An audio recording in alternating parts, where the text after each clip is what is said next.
नमस्कार प्यारे दोस्तों, आपका बहुत बहुत स्वागत है हमारे इस चैनल प्लैनेट एक्स पर। दोस्तों, आज हम एक बार फिर आपके बीच लेकर आए हैं बहुत ही प्रेरणात्मक कहानी, जिसमें हम आपको बताएंगे कि गुस्सा करना कैसे छोड़ें। तो चलिए बिना समय गवाए शुरू करते हैं आज की ये कहानी।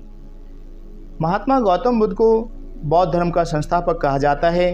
उन्होंने वर्षों बोध गया के बोधि वृक्ष के नीचे बैठकर तपस्या की और इसके बाद उन्हें दिव्य ज्ञान की प्राप्ति हुई। बुद्ध ने अपने विचारों और उपदेशों से पूरे संसार को शांति और अहिंसा का मार्ग दिखाया। इसलिए कहा जाता है कि बुद्ध के विचार आपका जीवन बदल सकते हैं।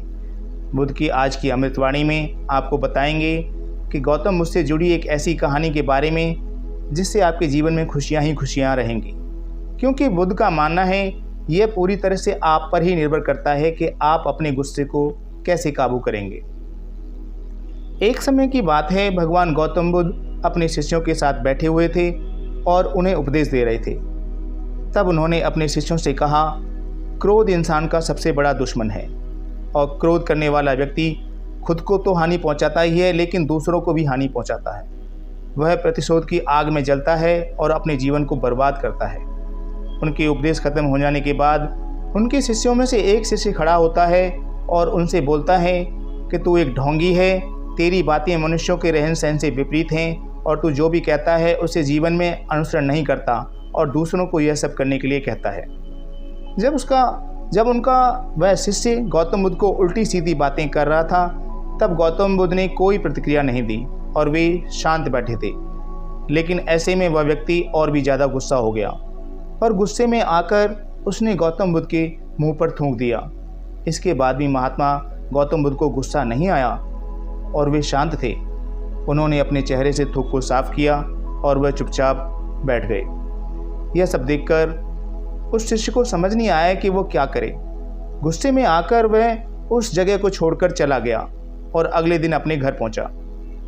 जैसे ही वह अपने घर पहुंचा, तब तक उसका दिमाग शांत हो चुका था।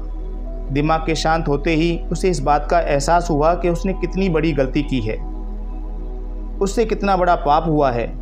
वह खुद को मन ही मन कहने लगा कि यह मैंने क्या कर दिया, मैंने महात्मा बुद्ध का अपमान किया है, ऐसा पाप मैं कैसे कर सकता हूँ, मैंने बहुत बड़ी गलती कर दी, मुझे जाकर उनसे माफ़ी मांगनी होगी। यह कहकर वह तुरंत ही गौतम बुद्ध के पास चला गया, लेकिन गौतम बुद्ध उस स्थान पर नहीं थे। ऐसे में वह शिष्य उन्हें खोजने लगा। जैसे ही उसे महात्मा बुद्ध मिले तो वह उनके पैरों में गिर गया और उनसे कहने लगा, मुझे माफ़ कर दीजिए, मुझसे बहुत बड़ी गलती हुई है, मैंने आपका अपमान किया है, मैंने ये बहुत बड़ा पाप किया है।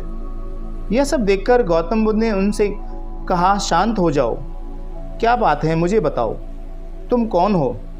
गौतम बुद्ध के ये पूछने पर वह शिष्य चौंक गया। वह सोचने लगा कि महात्मा बुद्ध मुझे कैसे भूल सकते हैं, मैंने तो उनका अपमान किया था। यह सोचकर उसने महात्मा बुद्ध से पूछा, मैं वही शिष्य हूँ जिसने कल आपका अपमान किया था और आप इतनी जल्दी मुझे भूल गई। महात्मा बुद्ध ने उस शिष्य से कहा, मैंने तो पहले ही वो स्थान छोड़ दिया है और तुम अभी तक वहीं खड़े हुए हो। तुम्हें अपनी गलती का आभास हो गया है, तुम पश्चाताप कर चुके हो। अब तुम आज के दिन में जीने का निर्णय लो। यदि तुम बीते हुए कल की बातें याद करके परेशान रहोगे तो तुम्हारा वर्तमान और भविष्य दोनों ही बिगड़ेंगे। तुम अपनी गलती से सीखो, उसे दोहराने की जगह आज को सुधारो। हमें कल की बातों को कल में ही रखकर आगे चलना चाहिए। वह अच्छा हो या बुरा, उसके बारे में बार बार विचार नहीं करना चाहिए। मैं बीती हुई बातों को पीछे छोड़कर आगे चलता हूँ और ऐसा ही हम सबको करना चाहिए। महात्मा बुद्ध की ये बातें सुनकर वह शिष्य और भी ज़्यादा प्रभावित हुआ और उनसे बोला, मैं आज से आपकी हर बातों को माना करूँगा। उस व्यक्ति का बोझ उतर गया। वह बुद्ध के चरणों में गिर पड़ा और उसने अपना क्रोध छोड़ दिया और क्षमा का संकल्प लिया। बुद्ध ने उनके सर पर आशीर्वाद दिया। उस दिन से उस व्यक्ति में बदलाव आया और उसके जीवन में सत्य, प्रेम और करुणा की धारा बहने लगी। तो दोस्तों, इस कहानी से हमें ये सीख मिलती है कि क्रोध करना इंसान के लिए सबसे खतरनाक है। यह मनुष्य का सबसे बड़ा दुश्मन है जो उसे बर्बाद कर सकता है। इसलिए मनुष्य को कभी भी क्रोध नहीं करना चाहिए।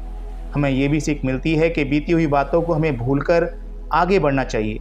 अगर कोई मनुष्य अपनी बीती हुई बातों पर ज़्यादा ध्यान देता है तो उसका ध्यान पूरी तरह से भूतकाल में लगा होता है और वह इंसान कभी भी आगे बढ़ने की ओर विचार नहीं कर पाता।